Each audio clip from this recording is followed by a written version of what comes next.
Mobile চুরির অপবাদে নাবালককে নির্মম নির্যাতন, এই ঘটনায় মূল অভিযুক্তকে এবার গ্রেফতার করতে পেরেছে পুলিশ।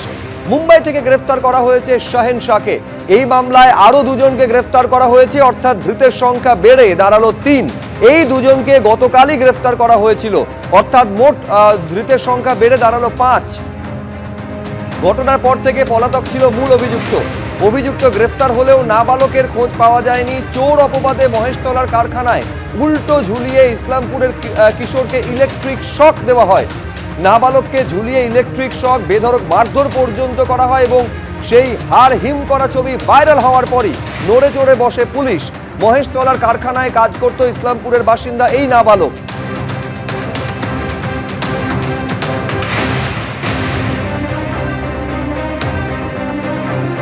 মূল যে অভিযুক্ত শাহেন শাহ, যেই কারখানার মালিক, তার খোঁজ পাওয়া যাচ্ছিল না। মুম্বাই থেকে তাকে শেষ পর্যন্ত খোঁজ পাওয়া গিয়েছে এবং গ্রেফতার করেছে পুলিশ।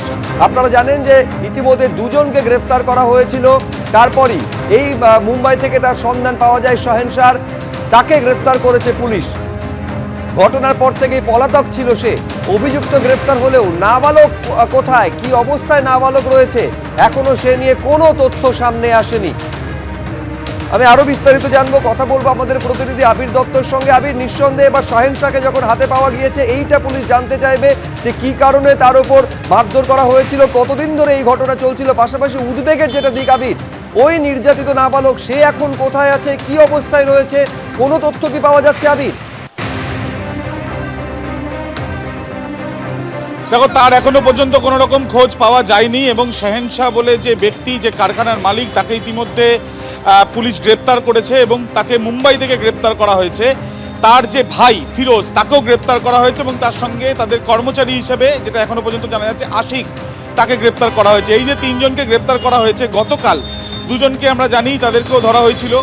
এখনো পর্যন্ত নাবালকের কোনো খোঁজ মেলেনি এবং ভাইরাল ভিডিওতে দেখা যাচ্ছে যে কিভাবে তার উপরে অত্যাচার করা হয়েছে এবং তারপর থেকে সে কোথায়, তাকে কি কোথাও লুকিয়ে রাখা হয়েছে বা কোনো না কোনোভাবে তাকে অন্য জায়গায় লুকিয়ে তারা পালিয়ে যাওয়ার চেষ্টা করেছে, এই বিষয়গুলো খতিয়ে দেখা হচ্ছে। তার কারণ 31 তারিখে লিখিত অভিযোগ দায়ের এবং তারপর থেকে কোনো রকম খোঁজ মিলছিল না এই শাহেন শাহর।